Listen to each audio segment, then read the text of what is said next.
The San Jose Sharks have fired head coach Pete DeBoer after 5 straight losses and currently sitting at 6th place in a division, a team that has cup aspirations. He had to go. There really wasn't much of a choice here. The team ranks 30th in the league right now in goals allowed. Only Detroit's currently behind them. You look at Dell, you look at Jones, they've been playing atrocious hockey this year. 890 save percentages by both of them. Now, yeah, sure, you can look and say, well, the defense hasn't been that great. The defense has been struggling. And you're probably not wrong, right? You're not wrong about that. But at the same time, your goaltenders, they got to step up at some point. Like that's just not good goaltending. Not good. It's just not been good as a whole as a team this year, really. When you talk about their goals, the goals are down this season. It was the second best team in the league from an offensive standpoint last season.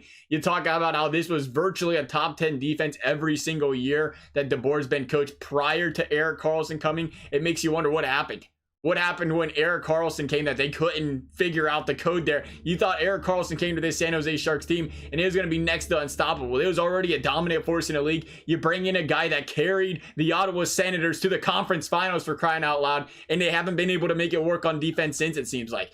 Granted, they're not some slack off defense since he's came, but you think a good coach, is going to be able to figure out a way, figure out what the problem is here. A defensive minded guy, and they're struggling this badly on defense. Issues were amounting. He obviously lost the locker room. Again, we talk about that so much with these coaches getting fired. You lose the locker room. They're not playing for you out there. They're just, they're just going through the motions. They're playing bad hockey. They want to see you go. They want to see that fresh face or something to try to get the wheels of spinning, because this San Jose Shark team is loaded with talent, and to see them not make playoffs would still be an absolute surprise at this point in time. You got to get rid of this guy. You got to see what can happen. He's been a great coach for San Jose, but it's time to move on to the next one.